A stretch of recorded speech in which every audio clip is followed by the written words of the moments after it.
Chers amis, bonjour. Nous continuons aujourd'hui notre thème paroissial d'année, passer de la peur à la confiance, en suivant les grands personnages bibliques qui ont à nous apprendre justement comment eux-mêmes, avec l'aide de Dieu, sont passés de la peur à la confiance. Alors aujourd'hui, c'est un personnage atypique. D'abord, c'est un couple, Tobie et Sarah. L'histoire de Tobie nous est racontée dans l'Ancien Testament et bien à regret, ce livre n'est pas très connu des chrétiens. Pourtant, il raconte une histoire très édifiante et puis c'est un des rares livres de l'Ancien Testament qui est principalement consacré à la question de l'amour, à la question du mariage et aux obstacles à dépasser pour pouvoir y accéder. Alors, recitons l'histoire, elle a un caractère, je dirais, un peu de conte théologique. Tobie et Sarah vivent dans ce que nous dirions l'Irak actuel, la Mésopotamie, c'est donc des familles de la diaspora juive. Et ce sont des familles très pieuses, l'une comme l'autre, la famille de Tobie comme la famille de Sarah. Et pourtant, malgré cette piété, malgré leur confiance en Dieu, eh bien, ils sont accablés de difficultés et de malheurs. Le père de Tobie est tombé malade, aveugle. Quant à Sarah, nous allons voir qu'elle a un grave problème, justement d'ailleurs lié au mariage. Eh bien, le Seigneur va permettre providentiellement que Tobie et Sarah se rencontrent et puissent avoir ce projet de mariage. Et pourtant, il y aura une grande peur à dépasser. Tobie, qui est donc ce jeune homme, a été envoyé par son père vers Raguel, lointain de sa famille. Il va rencontrer sur le chemin un certain Azarias, qui devient son compagnon de voyage.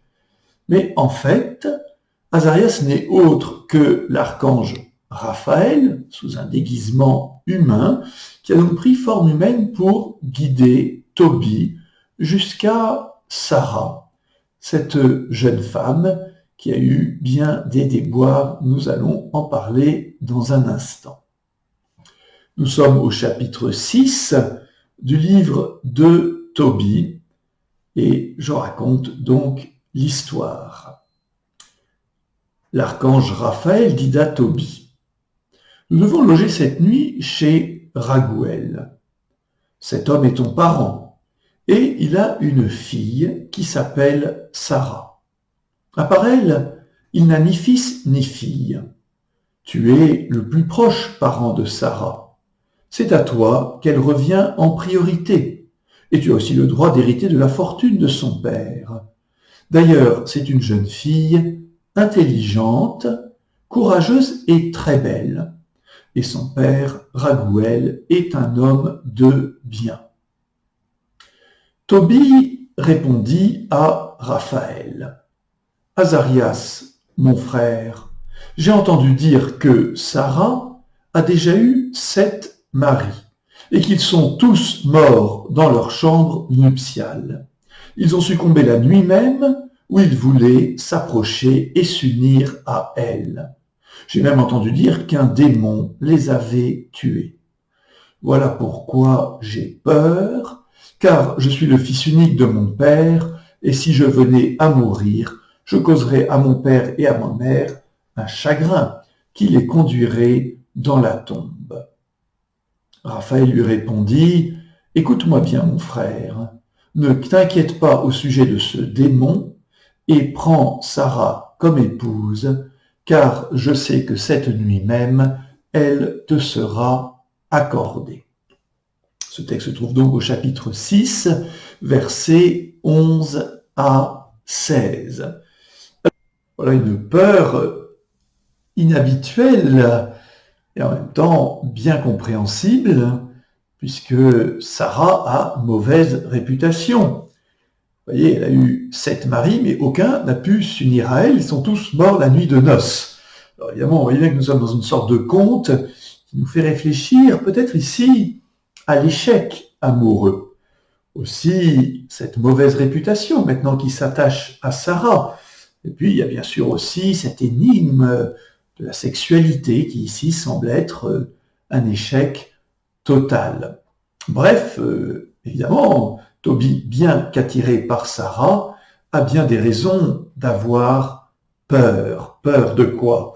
Eh bien, peur de franchir le pas, peur de cette décision de s'engager dans le mariage, et puis aussi cette peur de l'union des corps, cette peur de la sexualité, cette peur qu'elle soit un échec et que, comme les autres, il en meurt, disons symboliquement, c'est-à-dire qu'elle ne porte pas un fruit de vie, un fruit de bonheur.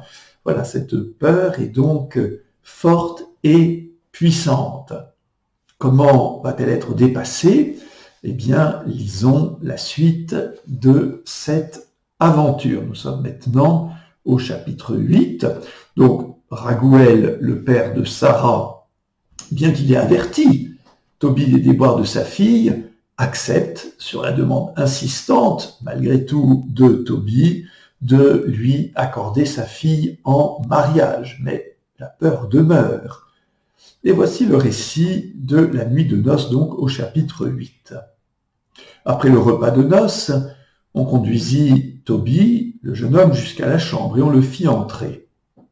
Or, les parents de Sarah avaient quitté la chambre et fermé la porte.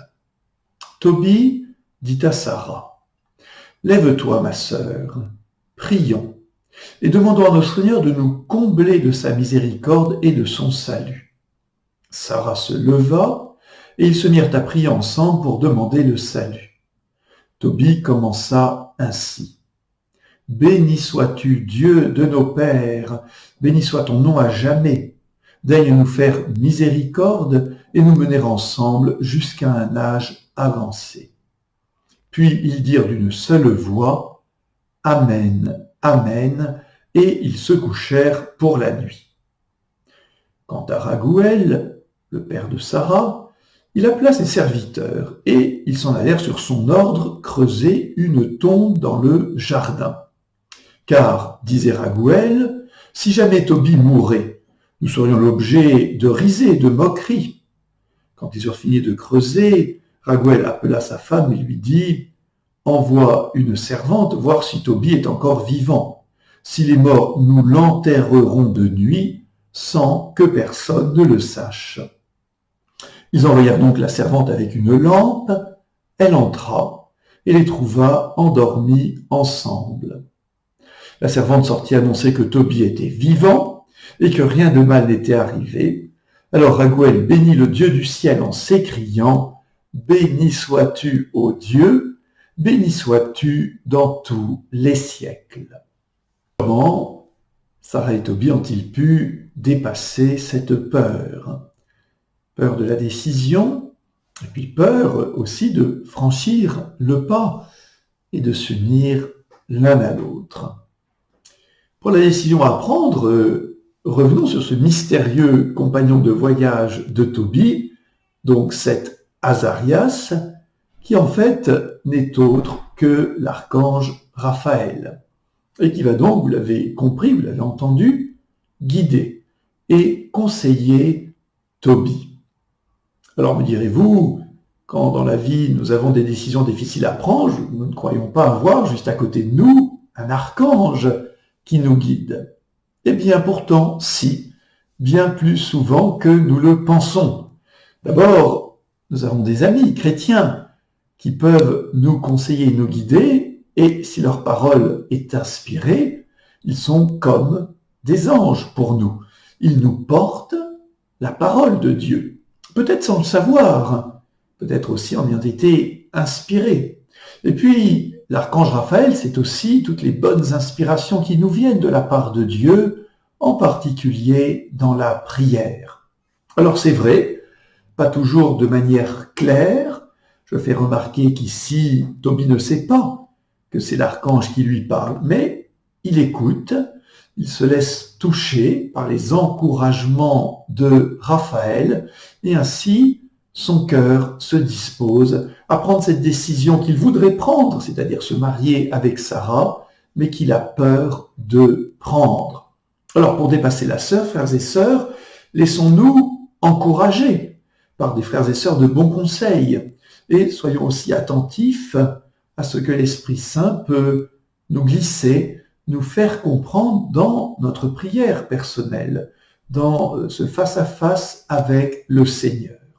Voilà, premier moyen de dépasser ce qui nous paralyse, les peurs qui nous empêchent de prendre les bonnes décisions, eh bien les conseils qui nous viennent soit des hommes, soit du Seigneur par l'Esprit Saint.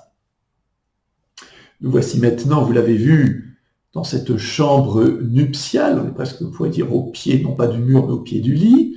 Et ici, il y a ce dernier obstacle à franchir, celui d'une peur plus secrète, qui est ici celle de se donner l'un à l'autre, alors que par le passé, Sarah en particulier a connu bien des déboires et des échecs amoureux. Eh bien ici, c'est la prière, une belle prière de confiance, ensemble, qui va, vous voyez, libérer la confiance. Ils n'ont pas seulement prié séparément l'un et l'autre, mais ils ont prié en couple, ils ont prié mari et femme. Or, il y a vraiment quelque chose de spécial, une grâce particulière quand un couple présente ensemble au Seigneur ses questions, ses difficultés. Vous le voyez ici dans ce que nous venons d'entendre, eh bien le Seigneur répond. Le Seigneur répond en leur permettant de se faire confiance mutuellement et ainsi de franchir le pas, de s'unir l'un à l'autre et de devenir ainsi mari et femme dans cet amour partagé. Alors là encore, pour passer de la peur à la confiance, en particulier dans toutes ces situations compliquées que nous pouvons vivre en couple, eh bien d'oser franchir le pas d'une prière ensemble. Or, ce n'est pas facile, parce qu'il y a la pudeur, parce que peut-être l'un pense qu'il est moins croyant que l'autre, ou peut-être qu'on n'a jamais pensé ou osé le faire. Et bien, vous voyez, Tobie et Sarah nous invitent aussi dans notre vie de couple à franchir ensemble le pas de la confiance, le pas de la prière pour que Dieu puisse libérer en nous cette capacité de confiance. La semaine prochaine, nous quitterons les figures de l'Ancien Testament pour nous mettre à l'écoute aussi de personnages bibliques dans le Nouveau Testament, et en particulier d'une femme, nous ne connaissons pas son nom, une femme qui est restée anonyme, qui avait peur de s'approcher du Seigneur Jésus, et pourtant, elle aussi va passer de la peur à la confiance. À la semaine prochaine.